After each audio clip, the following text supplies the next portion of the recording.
Bienvenidos y bienvenidas a todos y a todas al stand de la Secretaría de Políticas Universitarias. Hoy tenemos una charla, viene un representante de la Universidad Nacional Arturo Jauretche, de Florencio Varela, para darnos una charla sobre tecnología y cambio climático. Una mirada de la historia tecnológica desde el presente hacia el futuro. Su nombre es Guillermo Bauer y bueno, todo suyo. ¿Qué tal? Buenas tardes. ¿Va bien? ¿Están pasando bien? Good. Bueno, lo que vamos a ver esta presentación tiene dos capítulos, dos etapas. El primero es el futuro desde el pasado. ¿Qué queremos decir con esto? Bueno, vamos a ver qué pasaba hace un tiempo y qué nos pasó ahora, qué nos pasó con la historia. Entre el año 45, 50, en los principios de los años 60, había una mirada del mundo, había explotado la primera bomba atómica, apareció el primer satélite artificial ruso, el hombre llegó a la Luna, había una percepción del mundo que era que la energía iba a ser infinita, gratuita, que íbamos a vivir en el espacio, que todo el futuro estaba asegurado y había un optimismo tecnológico muy fuerte. Al punto que yo rescato, probablemente muchos de ustedes no lo hayan visto, pero había una serie en los años 60 que se llamaba Los Supersónicos, se tradujo Los Supersónicos acá en la Argentina, que hizo una anticipación del futuro. Esta serie ocurría en el año 2062, 100 años después de que la produjeran.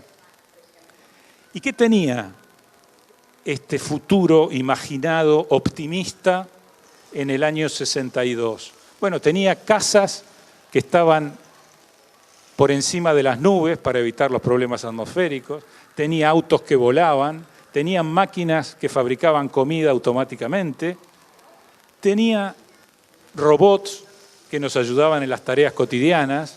Incluso en aquella época los robots ya eran viejos. Y tenía dos cosas: la comunicación visual. Podíamos hablar por teléfono mirándonos las caras.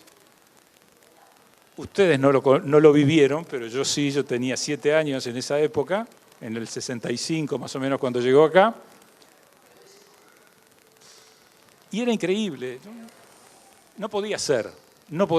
Pero fíjense una cosa, aún en este futuro que fue bastante ajustado, ocurrían dos cosas. Primero, las videollamadas eran por cable, no había sistemas inalámbricos. Y los periódicos, los diarios, estaban impresos en papel en blanco y negro. Incluso las fantasías más desarrolladas que teníamos en aquella época no llegaron a cubrir las expectativas que hoy tenemos, el mundo que hoy vivimos. Dentro de poco los autos van a volar, etcétera, etcétera. ¿Está bien? Esto era 2065, todavía faltan unos cuantos años. Ocurrió que en el año 47 apareció el primer transistor operativo. ¿Qué es un transistor? Ustedes habrán escuchado hablar de transistores. ¿Qué es un transistor? Un transistor es simplemente una llave, la tecla eléctrica. ¿Sí? Si yo acciono una tecla, pasa corriente. Si no la acciono, no pasa corriente. El transistor lo que hace es, en lugar de que haya alguien que tenga que operar, alguien que tenga que poner el dedo, es un impulso eléctrico lo que hace que la corriente pase o no pase. De la forma más básica, un transistor es algo que cuando yo pongo corriente, no se ve el puntero. Cuando yo pongo corriente por acá, puede pasar corriente. Cuando corto la corriente, no pasa. Yo puse una escala en la punta de un lápiz ahí para que tengan idea del tamaño que tenía el primer transistor. Hoy, en esa superficie y con el espesor de un papel, entran 30 millones de transistores. ¿Está bien? Todos tenemos en el bolsillo, en el teléfono, chips que tienen millones de transistores. ¿Está bien? Eso permite la digitalización. En el año 69 se comunicaron las primeras 4 computadoras a través de un sistema que en aquel momento se llamó ARPANET y hoy se llama Internet. 4 universidades que tenían centros de cómputo. Ese centro de cómputo tiene 4 kilobytes. Más o menos saben, 4 kilobytes es muy poquito. Es un mail. ¿Está bien? Consumía prácticamente la misma cantidad de energía que hoy consume un pueblo chico. ¿Está bien? Nadie previó Internet, nadie previó la digitalización. En aquel pasado optimista del futuro, nadie pudo ver qué era lo que iba a pasar en el futuro. Mi amigo David Orban hace un gráfico donde pone en un eje el tiempo y en el otro la cantidad. ¿Cantidad de qué? Conocimiento e ignorancia. Una de las cosas que dice es, a medida que el tiempo pasa, el conocimiento no crece linealmente, no crece como una recta. A medida que pasa el tiempo, sé cada vez más. ¿Está bien? Pero agrega una cosa, las preguntas son mayores que las respuestas. Cada vez que yo me respondo algo, como un problema tecnológico, aparecen más preguntas. Las preguntas son más que las respuestas. En el medio que tenemos incertidumbre, en el medio transitamos un camino en que no sabemos cuál es la respuesta. ¿Se ve? Resulta que si nos paramos en un punto cualquiera donde tenemos una pregunta en un momento del tiempo, lo que va a ocurrir es que pasado un periodo de tiempo vamos a tener a estas preguntas estas respuestas. Estas respuestas nos generarán preguntas y así seguimos creciendo. Este es el mundo que vivimos nosotros. Este es el mundo cotidiano. Este es el mundo de la ciencia, de la tecnología, de la información, etcétera, etcétera. ¿Está bien? De modo tal que si nos paramos hoy en un punto, lo que decimos es, bueno, tenemos una cantidad de respuestas y tenemos muchas más preguntas. Esto es lo que pasa hoy. En el medio, la incertidumbre. Ese campo intermedio de incertidumbre es el lugar en el que trabajamos los tecnólogos, los científicos, ¿sí? Las universidades. Ahora bien, ¿qué nos puede dar este futuro? ¿Qué va a pasar en el futuro? Bueno, lo que sí sabemos es que el futuro va a tener un fuerte aporte de ingeniería biológica. Sabemos que va a haber prótesis humanas en forma de cyborgs y sabemos que va a haber ingeniería de seres no orgánicos. La ingeniería de seres no orgánicos es, bueno, en lugar de carbono, nosotros estamos hechos de carbono, básicamente. Nuestras células están llenas de componentes de carbono. En lugar de carbono va a ser silicio. Y el silicio va a empezar a dar respuestas. ¿El silicio tiene conciencia? ¿Va a poder tener conciencia? No lo sabemos. Todavía no lo sabemos porque no sabemos qué es la conciencia. Bueno, volvamos a esto. Podemos decir, ¿vamos a seguir siempre con este camino? Aparentemente va a haber una singularidad. La singularidad es la inteligencia artificial. Una de las cosas que la tecnología nos está prometiendo hace años es la inteligencia artificial. ¿Y qué nos promete? Que la distancia entre las respuestas y las preguntas se va a acortar, que todo nuestro mundo va a cambiar. Como cambió Internet el modo de comunicarnos, bueno, el futuro puede ser que vaya en esta dirección. ¿Está bien? ¿Cómo va a ser este futuro? Es la gran pregunta. ¿Cómo va a ser este futuro? Hay una buena noticia y una mala noticia. La mala noticia es que no sabemos cómo va a ser el futuro. Y la buena noticia es que no sabemos cómo va a ser el futuro. Lo tenemos que escribir, lo tenemos que hacer. ¿Cómo? Haciendo ciencia, haciendo tecnología, aumentando el nivel de interacción social, comunicándonos entre nosotros, enfrentándonos a los problemas, etcétera, etcétera. ¿Está bien? Una de las cosas interesantes, este señor que está acá es William Thomson. Es un señor que vivió en el siglo XIX una persona de su época, realmente una persona extremadamente formada, fue el que hizo la tecnología que tenemos hoy, uno de los tantísimos que aportó mucho a la tecnología que tenemos hoy. Les puede sonar el título Lord Kelvin, porque hay una temperatura que se llama Kelvin, ¿se acuerdan? Las menos 273. Él postuló teóricamente la temperatura, que no podía haber una temperatura más baja que 273 grados centígrados, que a los menos 273 grados centígrados la materia se detiene, no puede existir una temperatura más baja que esa. Hay que tener cabeza, ¿sí? Un tipo extremadamente inteligente, ingeniero, tecnólogo, ¿está bien? ¿Qué dijo? Bueno, las máquinas más pesadas que el aire no pueden volar. Llegó a ver aviones y después dijo, la aviación comercial no va a ser posible. Es decir, las mentes más brillantes probablemente no sean capaces tampoco de prever el futuro. Ese es el presente que tenemos nosotros, ¿ok? Y a modo de cierre de esta primera parte, yo siempre pongo esta diapositiva porque me gusta bastante, ¿no? Esto es tu zona de confort. Y ese otro globo grande que está ahí es donde la magia ocurre. ¿Está bien? ¿Qué es nuestra zona de confort? Es el lugar donde nos sentimos cómodos, donde vamos en piloto automático, donde las cosas funcionan y van todos los días. ¿Está bien? Hay otro lugar interesante, hay otro lugar que puede que nos invite a la magia. Y está cerquita, nos invita a movernos. Estamos cerca, estamos ahí, ¿está bien? Parece que no hay que hacer un gran esfuerzo. ¿Por qué quisiéramos movernos?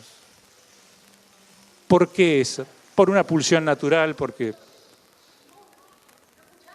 Pero la respuesta que a mí más me gusta es la que dio Bre Petris, que es porque las cosas cambian más rápido de lo que podemos morir. Sabemos que tenemos cambios importantes por delante. Sabemos que vamos a tener la oportunidad de ver cambios significativos. ¿Nos montamos en ese cambio o no nos montamos en ese cambio? ¿Sí? Para los jóvenes, estudien. Es lo mejor que pueden hacer. Segunda parte. Tengo que ser muy cortito, voy bien.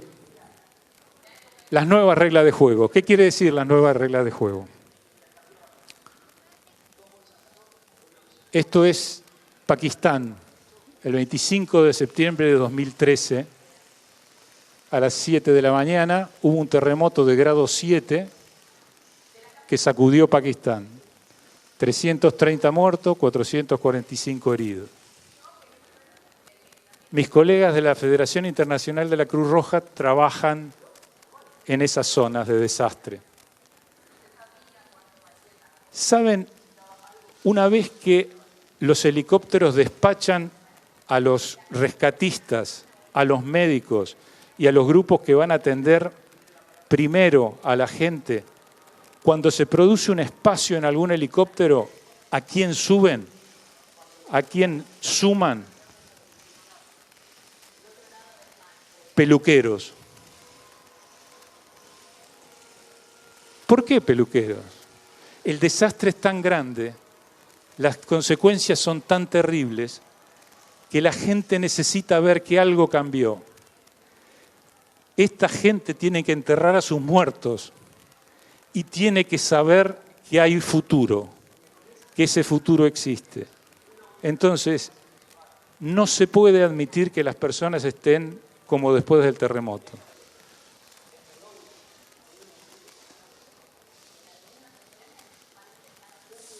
En el siglo IX, los gatos en la Edad Media eran relacionados con la brujería y eran considerados criaturas del demonio. Así que el Papa, Gregorio IX, mandó a matar a todos los gatos. En aquella época, que el Papa diga que maten a todos los gatos, era matar a todos los gatos. ¿Está bien? 100 años después, la peste negra asoló Europa. Murió 1/3 de la población mundial, por lo menos en Europa. No hubo gatos que controlaran la proliferación de rata y esto seguramente agravó el problema. ¿Sí? Hay una técnica japonesa que se llama kintsugi y forma parte de una filosofía que plantea que las roturas y reparaciones forman parte de la historia de un objeto y que deben mostrarse en lugar de ocultarse, incorporarse y además de hacerlo, embellecer el objeto, poniendo de manifiesto su transformación e historia. ¿Sí? Y esto es de la cosecha personal. Yo soy ingeniero, parece que puedo arreglar todo, en casa, ¿sí? Cada vez que algo se rompe. Y entonces hice un gráfico. Este gráfico es, bueno, ¿cuánto aguanto? ¿No? ¿Cuánto es el sí, ya voy? ¿Cuánto es arreglarlo ya? El rojo indica peligro, decididamente. ¿Está bien? ¿Qué conclusiones podemos sacar de estos 4 ejemplos que pongo? Bueno, el primero, que las relaciones entre causas y efectos pueden estar separadas por largos periodos de tiempo. La otra cosa que podemos decir es que la dilación en la respuesta a los problemas demandan acciones que pueden resultar perentorias y generalmente mucho más costosas o traumáticas. La otra es que las acciones dejan huellas que deben ser operadas y no necesariamente ocultadas. Y la otra es que estas acciones pueden resultar en respuestas no necesariamente obvias. ¿Ok? ¿Cómo vivimos el presente y cómo queremos vivir el futuro? Acá hay una imagen interesante de un cartunista, no sé cómo se dicen estos dibujantes norteamericanos, Bob Mankoff. Es un poquito más grande, ahora lo voy a ver, se los voy a contar todo. ¿Cómo estamos hoy? Estamos mal, ¿sí? El cartoon completo es este. Dice, Brad, we have to talk. Brad, tenemos que hablar. ¿Está bien? ¿Por qué? Y porque estamos mal, pero hay algo que va a pasar en el futuro. El cambio climático nos está prometiendo esto.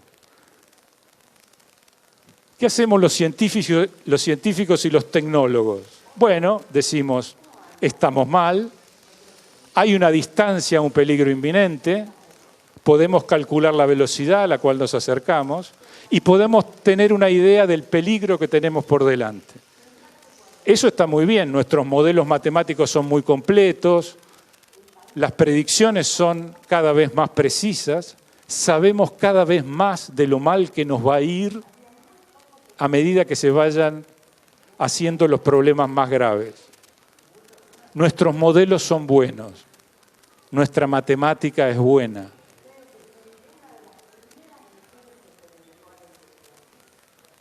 Tenemos que hablar. Brad, tenemos que hablar. No alcanza a tener un futuro bien predicho. ¿Está bien? Hay mucho más que eso. Eso no está pasando. El cambio climático nos está enfrentando a algo, recuerden todo lo que vimos antes, que no sabemos cómo se va a desarrollar, que no sabemos qué consecuencias va a tener, etcétera, etcétera. Les voy a contar una anécdota de un taller que se hizo en Bangladesh. Bangladesh está al oeste de la India. Es un país donde llueve mucho. El cambio climático está generando lluvias cada vez más intensas. La única fuente de proteínas que tienen los habitantes de Bangladesh son las aves de corral, las gallinas. Cada vez que hay inundación, se ahogan las gallinas y se quedan sin proteínas. El problema es cómo reproducir las gallinas más rápido o cómo salvar las gallinas. Se nos presentó este problema. La gente de la Cruz Roja nos dice, ustedes son los tecnólogos, inventen algún sistema para solucionarlo. Bueno, ¿qué hicimos? Pensamos y dijimos, ¿Sí? Hacemos la matemática, la gallina para que flote, qué sé yo, bueno, le ponemos un salvavidas. ¿Cuál sería la ecuación? Bueno, una gallina más un salvavidas, ¿qué es? Una gallina con salvavidas. ¿Está bien? No, respuesta incorrecta. No funcionó. Esto no funciona. Se planteó en un taller local, se planteó en un taller donde estaba la gente local. ¿Está bien? Y una señora en el fondo, muy tímidamente, dijo, ¿y si en lugar de gallinas ponemos patos? Los patos flotan.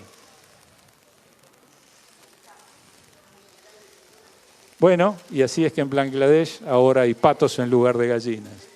Y ese problema se empezó a solucionar. Lo que quiero decir con esto es, la tecnología está muy bien, las cosas que podemos hacer son muy interesantes, pero no descuidemos el sentido común. Los tecnólogos y los científicos tenemos una tendencia a solucionar problemas con las herramientas que tenemos. Todos nosotros tenemos una tendencia a solucionar los problemas con las herramientas que tenemos. Nuestro cerebro funciona así. Pero hay algo más.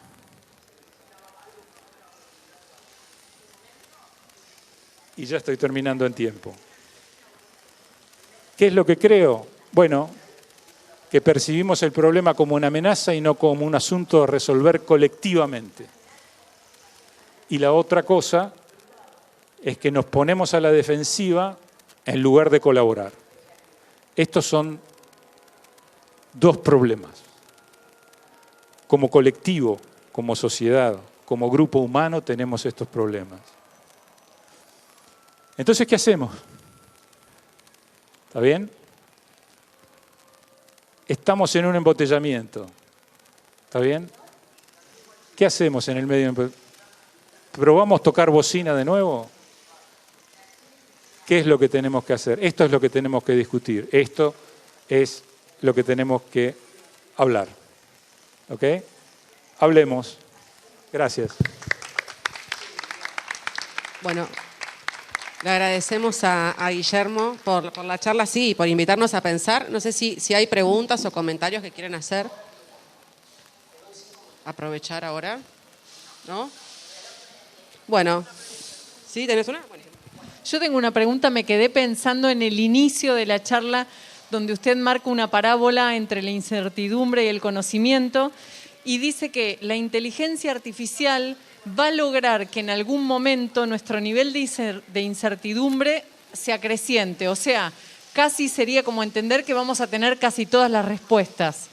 Y yo me pregunto, ¿la inteligencia artificial está construida por el ser humano de alguna manera? Y digo, ¿es posible que el ser humano agote todas sus posibilidades de incertidumbre si está construyendo una inteligencia artificial para satisfacer esas respuestas? Es la pregunta. Tenemos dos escenarios. El primero es que la incertidumbre, como vos decís, es la nuestra. Entonces podríamos responder nuestras preguntas. La segunda es que la inteligencia artificial ocupe nuestro lugar y que terminemos como especie, y uno de los escenarios posibles es que la especie Homo sapiens dé lugar a una nueva, como a lo largo de toda la historia de la humanidad, de los 4.500 millones de años que tiene la Tierra, el Homo sapiens apareció hace 70.000 años, hace 12.000 años aparecieron las primeras comunidades agrícolas y hace 200 años empezó la revolución científica.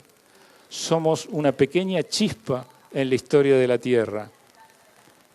Que desaparezcamos como especie no existimos temporalmente 4.500 millones de años frente a 70.000. ¿Pero la inteligencia artificial no es un producto del hombre? Sí. ¿O del ser humano? Está bien, por eso digo, hay dos escenarios. El primero es que esté al servicio de, y que se quede al servicio de, como los robots. ¿Sí? Claro. Los robots serían esclavos, serían subsidiarios de la condición humana. La otra es que tomen el control. De hecho, lo están tomando. ¿Vos te acordás el número de teléfono de tu ¿Te acordás 3 números de teléfono? No. No, porque el teléfono está tomando el mando. Ya estamos descargando en el teléfono mucho de nuestra vida. Ya estamos descargando en el teléfono decisiones. A qué restaurante ir, a qué lugar ir de vacaciones. Siri nos sugiere cosas y las aceptamos. Sí, claro. Alegremente le estamos regalando a las máquinas la mayor parte de las decisiones. Nuestra pareja, perfectamente pueden pasar por ese lugar. ¿Por qué no? Claro. ¿Está bien? Una máquina hoy podría decidir con muchísima más certeza entre dos, si yo tuviera que elegir entre 2 parejas, una máquina muy probablemente fuera mucho más consistente en elegir la correcta para mí, porque me conoce más que yo mismo. Hoy las máquinas saben más de nosotros que nosotros mismos. Le estamos cediendo el control.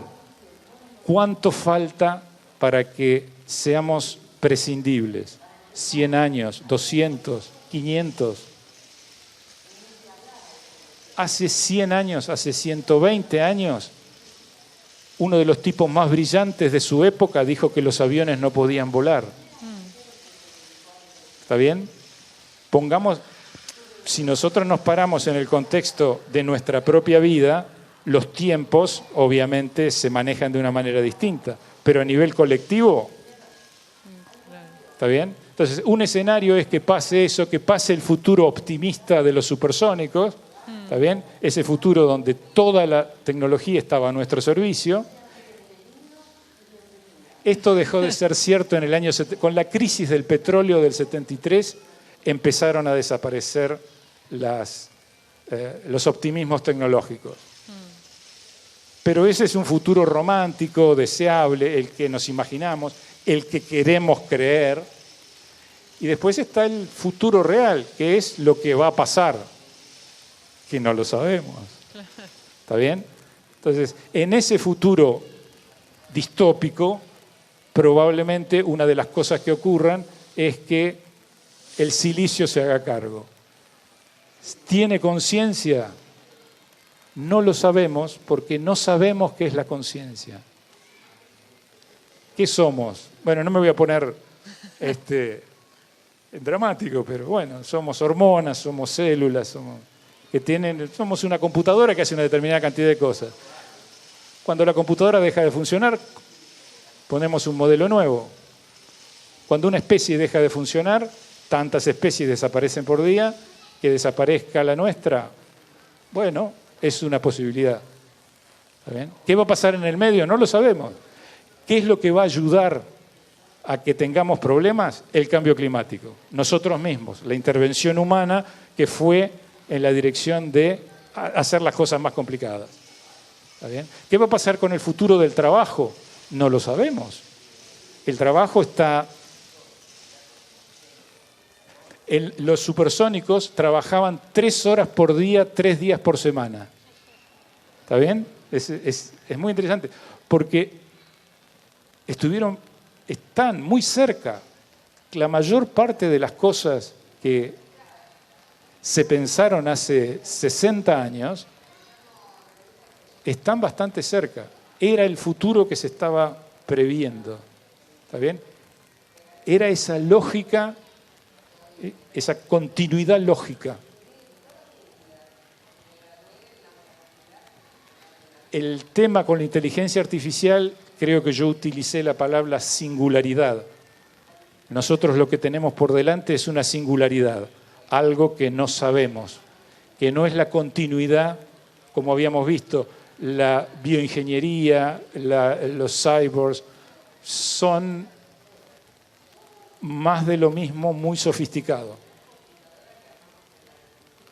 La inteligencia artificial cuando hablo de inteligencia artificial hablo de computación cuántica, hablo de una serie de nuevas tecnologías que prometen irrumpir de una manera singular. No conocemos, no sabemos qué puede pasar. El desarrollo de la ciencia y la tecnología lo que hizo es mejorar la mayor parte de las cosas. Otra frase de Thomson era: ya está todo descubierto, lo único que podemos hacer es mejorarlo. ¿Está bien? Se equivocó, se puede equivocar en eso también, ¿no? Pero, ¿está bien? Este es el escenario. Estamos parados en ese interesante lugar de la historia. Yo no quiero ser ni optimista ni pesimista. Hay días que soy pesimista, hay días que soy optimista. ¿Por qué? Bueno, porque nosotros estamos acá hoy. En el mundo hay un 87% de las personas, un 50% de las personas que ganan menos de $1 por día. Somos 7.000 millones de personas en el mundo. La mitad. Esto es una cosa que suelo preguntar en algunas charlas que doy. ¿Ustedes comieron ayer? ¿Comieron hoy? ¿Tienen alguna duda de que van a comer mañana? Bueno, están por encima del 50% de la población mundial. Si yo le hago esta pregunta estadísticamente a la población mundial, la mitad me va a contestar en algún caso que no. Y la mayor parte de nosotros estamos en el 2,5% de la parte superior de la escala económica. ¿Está bien? El resto está por... Esto es otra charla. Es otra charla que tengo para dar, pero no la traje, pero es interesante dibujar en escala la pirámide económica. A nosotros nos enseñaron la pirámide económica como un triángulo equilátero donde cada uno de los segmentos ocupaba una parte. Y en la puntita estaban los que ganaban más de $20.000 por año. ¿Está bien? Ese entorno. Esos son los menos. 1,5% de la población mundial tiene una entrada superior a $20.000 por año. 1,5% de la población mundial. ¿Está bien? No de Argentina, del mundo. La mayor parte de las tecnologías que desarrollamos, los discursos que damos, las cosas que decimos, está dirigida a ese 1,5%. De los demás no nos ocupamos. De los demás no los tenemos en cuenta. Yo trabajo en la Cruz Roja Internacional hace unos cuantos años con problemas tecnológicos. La misión de la Cruz Roja es ir a ayudar, es muy interesante, es muy esclarecedor. La misión de la Cruz Roja es ir a ayudar a la persona que está en el lugar más difícil y hacerlo subir un escalón. Y después ir a buscar a la otra persona que está en el lugar más difícil. ¿Está bien? Estamos en la base de esa pirámide. Y la mayor parte, esa zona de confort de la que yo hablaba, está allá arriba. Está en el 1,5, el 2% de la población mundial. ¿Está bien?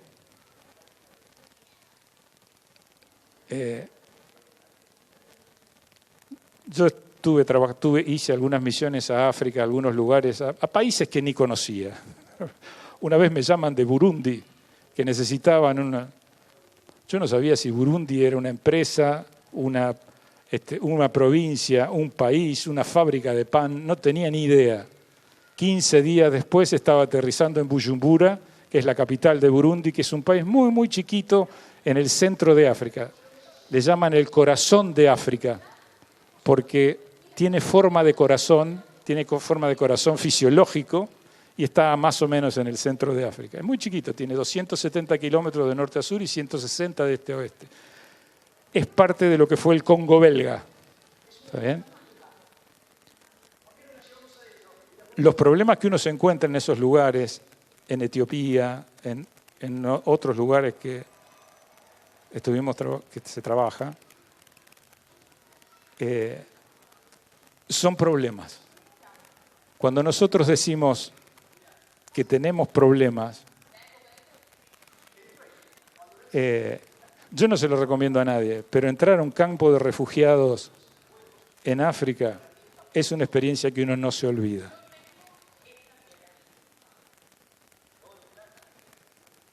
También hay que ajustar el discurso en la dirección de qué problemas tenemos. ¿Está bien?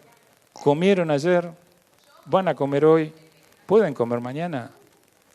Estamos bárbaros. ¿Está bien?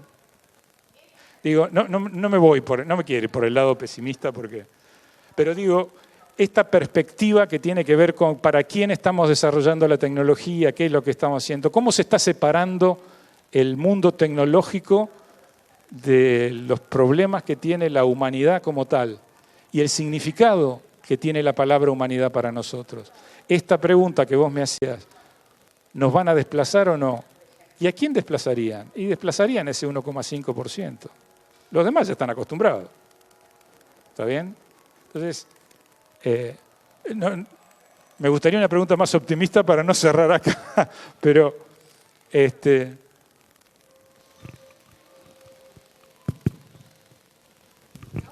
yo tenía una pregunta justo sobre lo que decía Vicky, esta idea de que capaz en algún momento las respuestas y las preguntas se unifiquen. Hay un capítulo de una serie que se llama Futurama que plantea que en un punto la ciencia llega a responder todas las preguntas y entonces todos los científicos se reúnen y se preguntan qué es la ciencia y no lo pueden responder. Y ahí llegan a una nueva pregunta, ¿no? En relación a esto, mi pregunta de tu postura es si vos creés que si se llega a esa singularidad, a ese punto de falta de respuestas, ¿la gente va a seguir investigando, va a seguir buscando nuevas preguntas o qué te pareciera jugando al futuro, ¿no? ¿Qué te pareciera que podría pasar? Mira, yo soy tecnólogo y soy de una época donde el optimismo tecnológico es lo que nos mueve. Rescato una antigua frase de Carl Sagan que decía: la naturaleza nos hizo curiosos porque los que son más curiosos tienen más probabilidades de sobrevivir.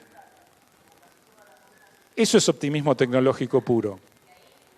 Traducido a hoy, ten en cuenta que tenemos miles de años de historia donde nuestro cerebro se acostumbró a encontrar soluciones de subsistencia para sobrevivir. La respuesta es sí. Yo, para mí, creo que sí, que vamos a seguirnos haciendo preguntas. Probablemente mucho más espirituales. La pregunta para mí es ¿qué es la conciencia? La gran pregunta para mí es esa. La ciencia no lo va a contestar. ¿Está bien? No. Vos podés diseccionar a alguien, no hay un lugar. Tenemos hormonas, tenemos células, tenemos cosas, pero la conciencia no está en ninguna parte, no pesa, no lo sabemos. Somos testigos de algo que nos rodea y lo modificamos. ¿Hasta cuándo? No lo sé. Mientras seamos humanos, seremos curiosos. Es lo que yo creo.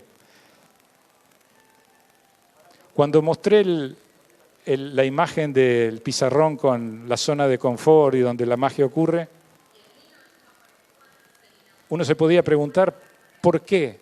¿Por qué me meto en nuevos proyectos? ¿Por qué tengo deseo de hacer algo? ¿Qué me mueve a involucrarme en cosas nuevas? Más allá de la lógica de la disciplina, más allá de la lógica de mi profesión, más allá de las cosas que yo hago, es porque hay magia en alguna parte. Es porque me resulta placentero.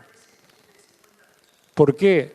Porque probablemente la naturaleza me haya hecho de esta manera porque aumenta mis probabilidades de sobrevivir. Pero no tengo más respuesta que esa. ¿Alguna otra pregunta? ¿Estamos? Bueno, le damos un fuerte aplauso ahora sí a Guillermo y le agradecemos por venir. Muy interesante. Y a todos y a todas ustedes por acercarse al stand. Y bueno, decirles que nos pueden seguir en las redes, en SPU Tecnópolis, para enterarse de los talleres y de las propuestas que tenemos acá en el stand. Y bueno, a quedarse que seguramente tendremos juegos, ¿no? En un ratito nomás se pueden quedar. Vamos a tener unos juegos divertidos. Bueno.